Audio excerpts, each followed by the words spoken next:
Hello, everyone. Welcome to Let's Go Up Podcast Edition, where we explore the mysteries of the kingdom of heaven. We're your hosts. I'm Dean. And I'm Karitas. Karitas? Yeah.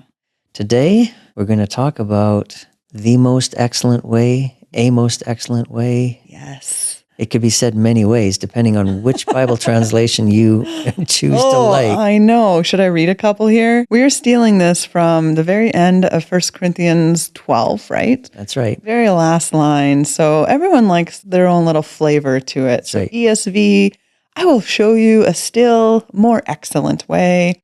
NIV, and yet I will show you the most excellent way. The most excellent way, okay. I'm going to show you a far better way. New American Standard, okay.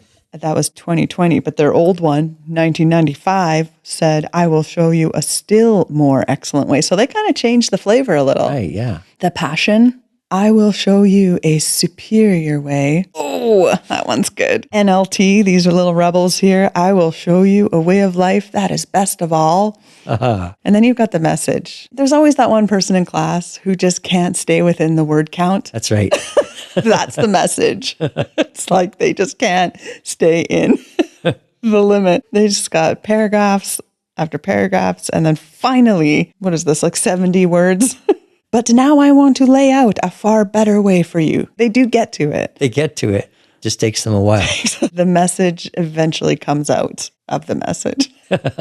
Yeah, so the Good News Translation, best of all, however, is the following way. Okay. So everyone's a little different, you know? So out of all of those choices, what shall we call our podcast today? The most excellent way? The most excellent Yeah, way. that has a good ring to it. Yeah. That sounds good. We're talking today about the most excellent way. Mm-hmm. Just in case anybody is wondering, Karitas, veering off onto a completely different subject, our website. Oh, it's excellent. It's not the most excellent. It's not the most excellent website. But it's pretty excellent. It's up there. I'm not biased or anything. Karitas, our website right now is under a massive renovation. Yeah, you bring your hard hat. Sledgehammer. Yep, letsgoup.us. That's right, because we're in this together. The website handle is still the same. Why change a good thing? That's right. On our website, we have links to links, social media. There are blogs, links to some ascending tracks, and also every Monday, a brand new podcast. It's a fun place to go and check out anything you need to know about Let's Go Up. Mm-hmm. What are you doing this Friday? Well, let me tell you my weekend plans. There's this website. You just have to see this. All right. It always helps if you like, share, subscribe, and if you press the notification bell. Ding, ding. That would be amazing. There. Dean. We did all the formalities. Well done. Moving on. How was your week? I was motivated by lots of things. Yeah? Okay, motivated. Are you a very motivated person in general? Because, you know, there's different types of people working out. You have ones that will just go and work out, but then you have ones that need trainers. They need that extra motivation. You did like managerial work. Yes. You worked at a church and you've been having to motivate people. To motivate people. Yeah. We're coming around to the Christmas season pretty quickly. For years, I worked on those big, massive Christmas productions. Right. And you would have to motivate a crew of 100 people, a lot of long, hard hours and days. Mm-hmm. So I actually think the best motivator that I know of is taking a personal interest in people. If you're seeing people day in and day out, kind of keeping an ongoing script on what's going on in their life. Okay, yeah. So today you ask them, so what are you doing tonight? And they're like, oh, I'm going to a party. And then tomorrow you're like, how was the party? I had to check out this website, Let's Go Up, and I got so caught up in that I just totally forgot about my party plans, right? Yeah, there you go. Sure. So how was the website? It's just mind-blowing. Could not get off of this webpage. Right there. Okay. Anyway, keeping an ongoing narrative and always asking them follow-up questions. That way they always know you're interested in the little details. Mm-hmm. That works so well because people know that you care about them for more than just what they're doing for you. That's Dean's trick. It's like adding some depth to it, you know, like adding relationship to it. It's not just a performance. We're doing this together. We're in this together. Because we're in this together. Yeah, nice. So if you add the relationship element into work, then when you go through hard things as a team, then you have the relationship as a foundation when you need to get through things together. Mm-hmm. It's always better. Yeah, very foundational. Always better together. Always better together. So I think we need to ask Meta AI today. You and Meta AI, I know. you're all about the AI. Why not just embrace the change? Llama 3, what are the greatest human motivators? Okay. Make the robots work for us. Don't be afraid of them. That's right. Work together with them, not against them. Bring them in line to the kingdom realities. That's right. If we don't, nobody else will. All right. Llama 3.2 now. 3.2. 3.2. Llama has gotten an upgrade. Okay. So maybe that's now why Llama isn't speaking to me in Hindi anymore. And Llama now finishes her sentences. It's the upgrade, just like our website. Llama 3, what are the greatest human motivators? Yep. Human motivators can vary depending on individual perspectives and cultural contexts. However, based on psychological research and theories, you love your theories. We love our theories here, and let's go up. Here are some of the most significant human motivators. All right. Numero uno, self-actualization. Self-actualization, what is that even? Realizing one's full potential and pursuing personal growth. So in kingdom language, we're talking about your destiny and getting a scroll. Yeah, right. Self-actualization. That's epic. Safety and security. Okay. It's a motivator, ensuring physical and financial well-being. That'll motivate people, The predictability of having money in the bank or food on the table or health. Esteem and recognition. Receiving respect, praise, and acknowledgement really motivates. Please do expand. People pleasing. Okay. That's what I see it as, esteem and recognition, getting acknowledged. People like that pat on the shoulder. Right. So if you see somebody doing a good job of something, recognizing it, they say that you should praise in public, rebuke in private. I've honestly worked for some companies in my day who did the opposite. Yeah. They rebuke in public. Oh, yeah. Praise none. Yeah. Anyhow. Their employees might not be quite as motivated. No, they might not be. Yes. Physiological needs. Fulfilling basic needs like food, water, shelter, and health. This sort of sounds like the safety and security one. Right. Purpose and meaning. Purpose and meaning, I think that's huge. Yeah, having a sense of direction and contributing to something larger. I notice that a lot of young people going into the workforce these days, they want to contribute to something bigger than themselves and they want to leave their mark. And a lot of employers, they actually don't want that. They just want it their way. Yeah. And so they get very frustrated because one of the core human motivators is significance, leaving a mark. Yeah, especially if you have that artistic or creative bend to your makeup. Yeah. It reminds me a little bit of one of my cousins, he's an engineer, going back to university now for nursing. Totally different, but he wanted to have more of an impact on people personally. And you didn't talk him out of it? If you had asked, no.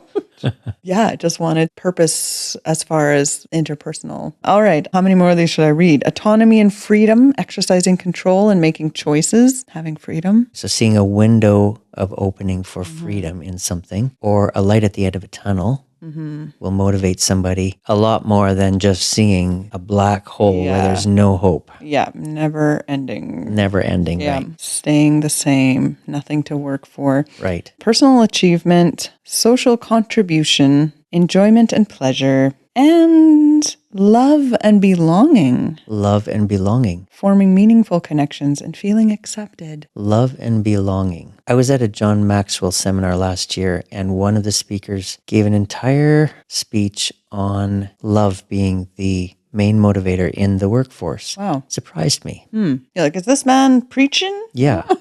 It was kind of funny because they had a panel discussion afterwards, and obviously everybody's mind was blown by this speech because they couldn't stop talking about it. Yeah. It was complete unusual language for them. But love is an amazing motivator. So he was talking about from a perspective of an employer loving the employees. That's right. Okay. Investing in them personally, loving them for who they are, that being an incredible motivator for that person then to turn around and give 110%. Even out there in the world. Especially if you're working for a big corporation and you realize you aren't just some number on their payroll sheet, that you're a person. There is something that changes in your motivation towards that company. Absolutely. Did that come out smoothly? It's all good. Speaking of smoothly, we are going to smoothly segue from this motivational love topic into our Motivational love topic. motivational. So basically what you're saying, Karitas, is we're already there. We are just nailing it lately. We just arrived at the doorstep. Yes. We're just going to open the door and go in now. How did that happen? Let's go up to the mountain. We're at the mountain. We're at the mountain. We just walked up the hill. Amazing. Thank you, Holy Spirit. Yes. And Llama 3. 3.2. As far as I can see, it's far superior to just 3. Yet I am going to show you a far better way. Paul's just done talking about a whole bunch of amazing spiritual gifts. Yeah, like pretty mind-blowing things, actually, when you go through them. What were some of the things here he's talking about? Speaking in tongues. Yeah. First, he starts talking about the ministry gifts. He talks about apostles and prophets and teachers and miracles, gifts of healing, helps, administrations. Yeah. This is a list of lists. Faith to move mountains. And then he says at the end, but earnestly desire the greater gifts. But yet I'm going to show you an even far better way. So you've got this amazing chapter that's all about the gifts of the Spirit and how they should operate. And then he says to desire the best gifts, but yet I'm going to show you an even better way. Like, in my opinion, what could be better than one person with all these gifts? Knowing all mysteries and having all knowledge. Sounds pretty epic. I'd say so. But let me tell you, there's a even more excellent way. Right. Drum roll, please. Yeah.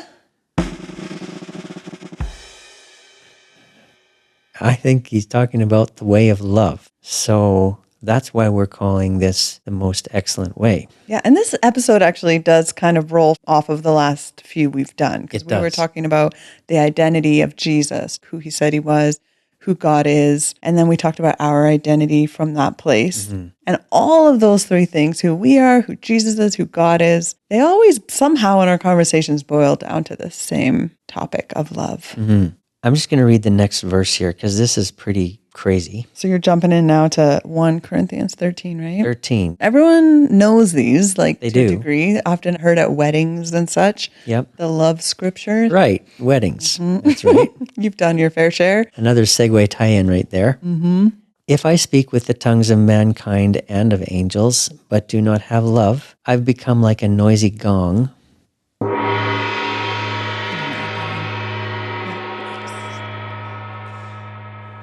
Or a clanging cymbal.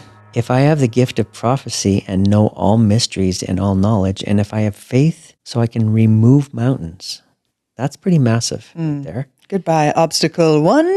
Glook. But if I do not have love, I am nothing. Ouch. Eesh. Yeah. And if I give away all my possessions to charity, I'm going to write that big check. Goodbye, brand new car and bed. Listen to this one. And if I surrender my body to martyrdom, but do not have love, it does me no good.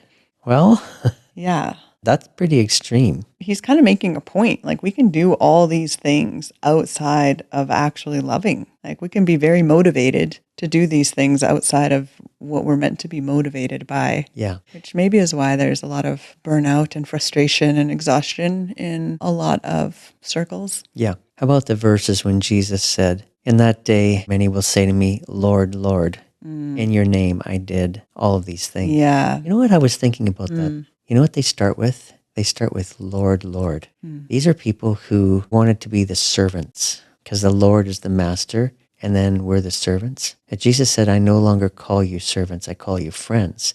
So they didn't go that next step.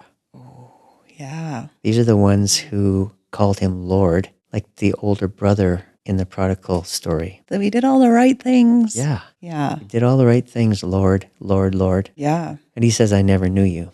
Because if you're friends, I'm going to disclose to you all the things that I'm doing. Wow. Yeah, all of these things can be done outside of love and outside of the motivation of love. And I think that's why out there in the big world, sometimes us Christians get this bad rap. Because people look at it and it looks strange and they can tell that the motivation's off. If love isn't the motivator, it can be smelt a mile away, Yeah. right? And it's interesting, the people saying, Lord, Lord, we've done all these things in your name, all the things that we're called to do. And he's like, but you never knew me. And one of the big signs was they were still calling him Lord, Lord, when their heart position was supposed to be friend and love. It reminds me of when, I think it was the Sermon on the Mount, when he said, unless your righteousness surpasses that of the scribes and Pharisees, you'll never enter the kingdom of heaven. And that's a pretty massive statement because Paul later on said, as a Pharisee, I was faultless. So he was able to keep the Mosaic law and obey all the things. So how do we surpass that, really? But Jesus brought a whole new idea of righteousness outside of the Mosaic law and brought in this law of love. Like, unless you walk in this law of love, where everything's motivated by love and your perspective's different, where it's coming from your heart, not from doing good things for God in the name of God to be good and get your name written in a book or to get to heaven one day. When that's not even a motivator for you, it's just love. You see them and you love them because I loved you first. You're entering the kingdom of heaven. Yep. As long as we're doing things under that umbrella of, I am going to avoid evil and do good and go pray for the sick because Jesus said pray for the sick and lay hands because he said, and we're trying to just reach the mark. Well, the thing is we'll never reach the mark. We'll always miss the mark. And missing the mark is the definition of sin. Anything not done out of faith is done in sin. So trying to reach the mark, we're not doing that out of faith. We're doing that out of obligation. Yeah. So even our attempts of being good and doing good can be coming from a place of such separateness. Yeah, it's coming from a place of orphanness. So the motivation of love is much different. And it's funny how Paul starts talking about all these gifts because he's just spent an entire chapter. We've got here the 9 gifts of the Spirit. Yeah. How many teaching seminars have I been in on the 9 gifts of the Spirit over my lifetime? Amazing gifts. Healing and faith and miracles and knowledge and wisdom and discernment. And then he mentions the ministry gifts like apostleship and prophets and teachers. But yet, I'm going to show you an even more excellent way. So love supersedes all of these things. There's a better way to do all this. Yeah. This is a pretty mind-blowing statement. It's mind-blowing because a lot of us would love to have all of these gifts at work in our life at one time. We would be the bomb. I'm telling you what. And the thing is we look at Jesus and we see that they were all resident in him. We can see them there. Yeah, but he would never say, okay, guys, I'm going to be working from my gift of healing now. It just flowed. It was just this effortless overflow of something. Could it just be that he loved these people? I believe that it was that he loved them. Verse 8 of this chapter says, love never fails. So wherever there's a situation that needs doing or fixing, love applied to that situation will never fail. And then he says, when I was a child, I used to speak like a child, think like a child, reason like a child. When I became a man, I did away with the childish things. For now we see in a mirror dimly, but then face to face. Now I know in part, but then I will know fully, just as I have also been fully known. Okay, he's talking about now and then. We are in the time of then. We are in the then face-to-face time right now, and we are also in the then I will know fully, just as I have also been fully known time.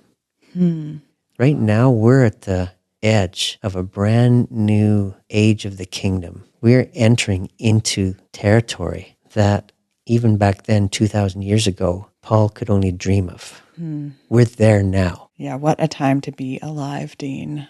Amazing. Wow. So when he says, when the perfect comes, the partial will be done away with. So all of these gifts were for a time that was a partial time. But the reason why we want to talk about this today is because we spent a lot of time last week talking about perfection. When the perfect comes. Yeah. We're talking here about a full maturity, moving towards a place in life where we are complete, lacking nothing, fully mature, resting in the work of love that's been lavished on us. Yeah. Right? Wow. That's where we are now. Yeah.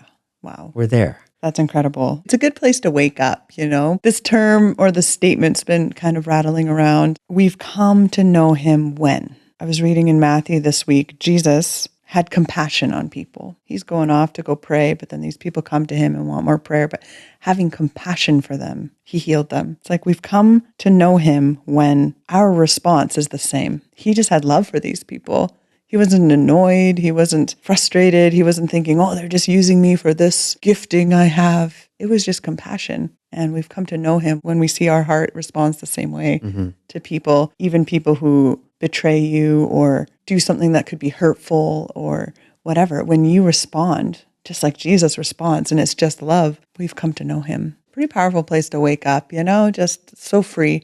Then I will know fully, just as I have also been fully known. If we allow ourselves to be fully known, it puts us in a place where we can know fully, where we are allowing love to work through us. Because the illustration that you just gave there, Jesus, he'd go up onto a mountain, people would be bombarding him, and he'd have compassion on them, and he'd heal their sick. It never says that he started operating in the gifts of the Spirit. All it says is he had compassion on them. Yeah. He wasn't operating so much out of gifts as he was operating out of love. And that's why it looked different on Jesus. Yeah. He knew fully. He saw so clear and so different. He was unable to be offended by anything we did to him. And that's the same position we're invited to live in. And then we could have similar things happen to us and respond in the exact same way. If they knew who they were and they fully saw, this would never even be an issue on the planet. Yeah. Karitas, we have written down in our notes here the Passion Translation version of the scriptures that we have been talking about.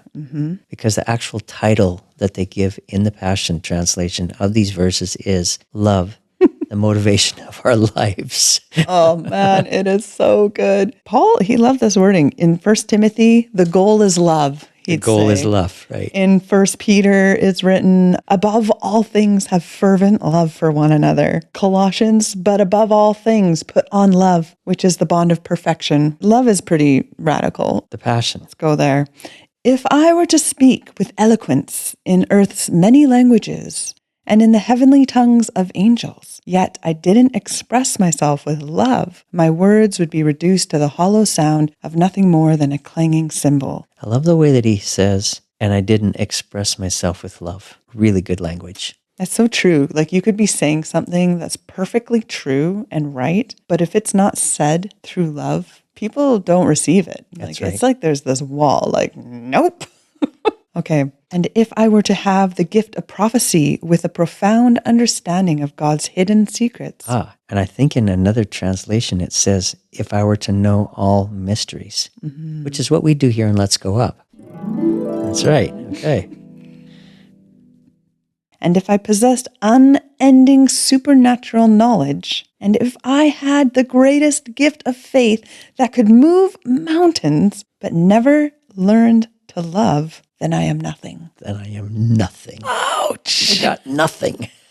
And if I were to be so generous as to give away everything I owned to feed the poor and to offer my body to be burned as a martyr without the pure motivation of love, I would gain nothing of value. You could give your body to death and still not be functioning out of love. Well, we see that actually with some other kind of religions that think you'll get to paradise if you kill a bunch of people maybe or whatever. Yeah, I guess martyrdom outside of love is something that we've seen. Yeah, for sure. So these next verses are taking us right to the top of the mountain. Got my hiking shoes on. Go for it. Okay.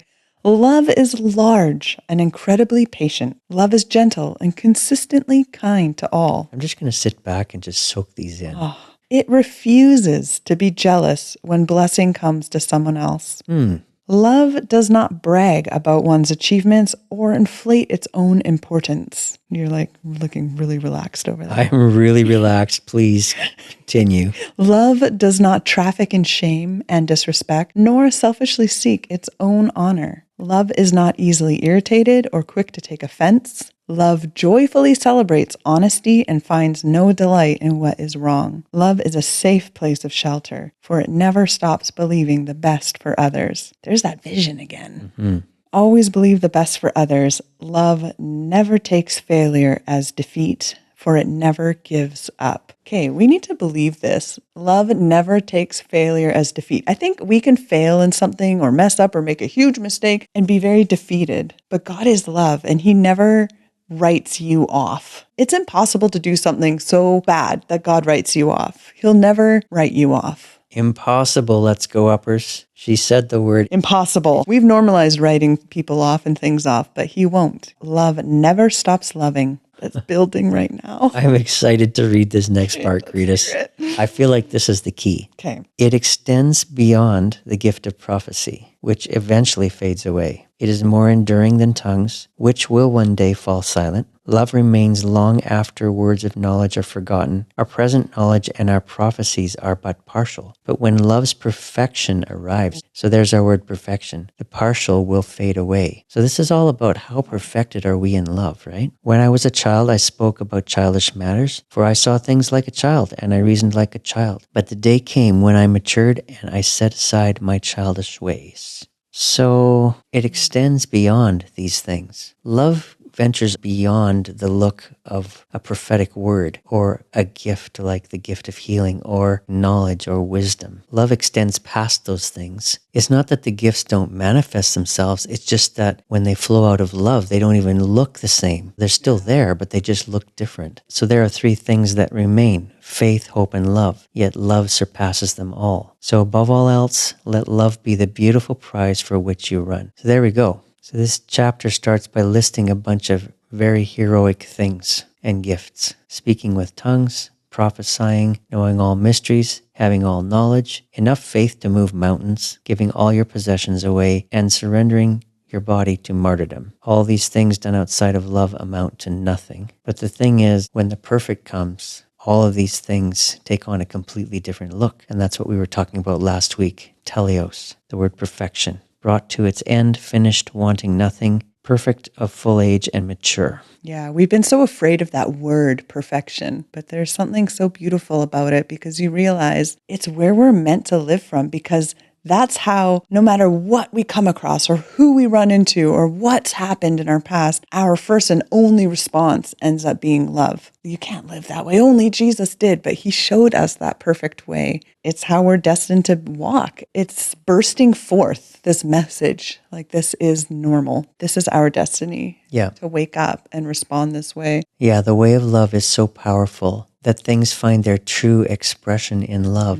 because love supersedes all other things. Yeah. It's a more excellent way. Mm-hmm. I'm very jacked up over just where we live in history right now. I don't think we could have had this conversation even 5 years ago or 10 years ago. But we actually are in a place right now where the big hands of the time clock here on earth are moving into a different age, an age where the kingdom of heaven, which works completely out of love, is being released on the earth. And the new way for the new age that is coming is the way of love. Yes. So we're right there right now. We're just sitting on the edge of this. Kind of look at it like a mountain. On one side, here we are, and on the other side, there it is. We're looking over the edge right now. We're just like, it's there. It's like the Grand Canyon. Yeah. Oh, it's bigger than you could ever imagine. It reminds me of that scripture in Revelation where the prayers of the saints are poured out over the earth from that bowl. Mm-hmm. For thousands of years, people have been praying, your kingdom come on earth, just as it is in heaven. This kingdom of love, of excellence. Mm-hmm. People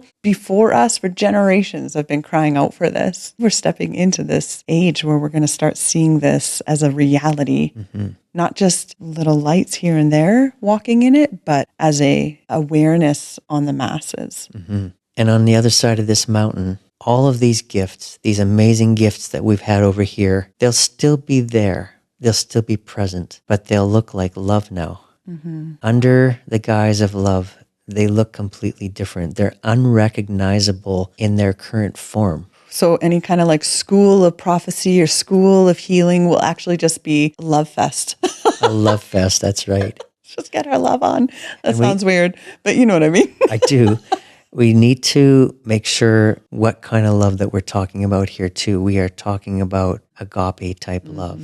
God is agapo. This lifestyle proceeds out of this selfless place of love. This love that doesn't seek its own. Yeah. You see a lot of these old giftings, it did kind of hinge on the result, because if people practiced in healing and then they stopped seeing healings, it would affect that ministry. Mm-hmm. But when it's coming from love, the result or their response or anything doesn't change the way you function, because you're just functioning out of love and it doesn't seek its own. You're not doing any part of it for yourself.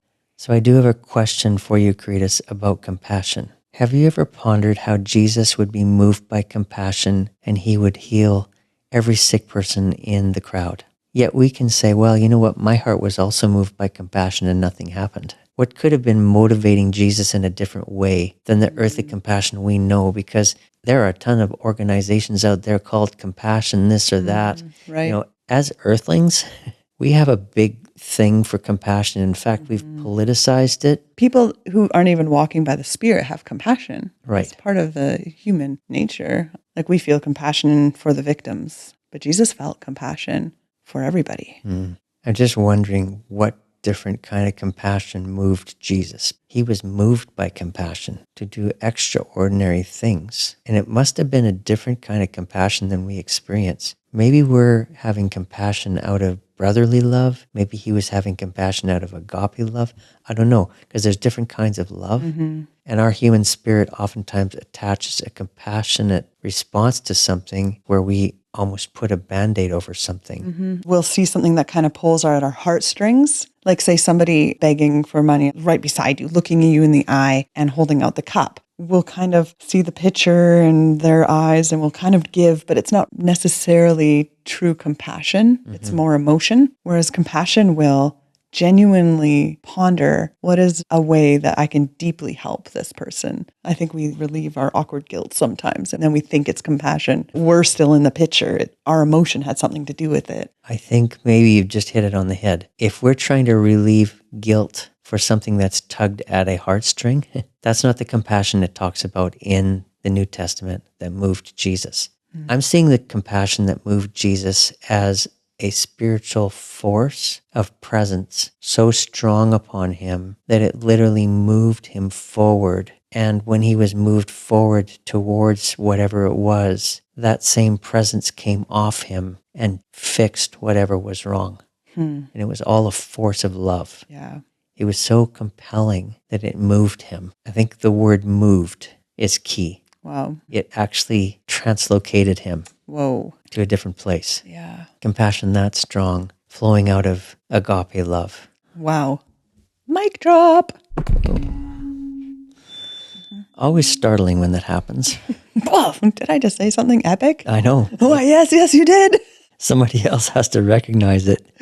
Yeah. That's the way it is with us artists. Exactly. That's the lifestyle of an artist. There you go. You know how it says that faith is the substance of things hoped for? So faith is an actual substance. Love, I believe, is also substance. It's not just emotion. It's not just a feeling. It's not even an extension. It's an actual substance because it's something that God is made out of. So in the spirit world, it actually has a material feel to it. Like there's an actual force that you could encounter called love. When that kind of love gets a grip of our hearts, it creates this bubble around us that goes wherever we go, and whatever it encounters, it changes the atmosphere and changes things. Sometimes we don't even know that it's there. I just want to read something here just to get this out and get it on the air. On the air. While we have a little bit of time left. Yep. Okay. Everything that has been trending in the past years, as far as the gifts of the Spirit and even the fivefold ministry, it is all eventually superseded by love. There's a shift happening right now, a shift of the ages, where the old is passing away and all things are becoming new. I am doing something in your day that you would not even believe if you saw. That's right. So excellent. There's a shift into the realities of love. The way of love is so powerful that all things find their true expression in the wave of love without even being identified as such. Wow. That is why they appear to fade away or cease. It's not that there won't still be prophetic words, for instance. It's just that the person giving the word will be speaking from the Father's heart of love, and it won't be called prophecy anymore. It will just be known as love speaking forth. Oh, yes. Yeah. It's not so formal. Yeah. and religious sounding. It's just love. That's what love sounds like. Jesus modeled this lifestyle in that he didn't go around sporting the gift of healing. He instead went around and was moved by compassion. All spiritual gifts and even ministry gifts that he operated in flowed out of a motivation of love. That is why gifts looked different in Jesus than they sometimes look when administered by us. Yeah, it was just this effortless overflow of who he was. Yeah. Just walking along, I just came across someone and his heart went out to them, or they came to him, my son is sick, or my servant, and always had time for them. Yeah. Always stopped for the one, always had compassion for that person. Yeah. Even the military Roman guys. Yeah. Like there was no limit to it. The ones that shouldn't have got their miracle. But look what he did. Stopped on the road, stopped on the way, Yeah. made time for the one. So guess what time it is? Can't be already.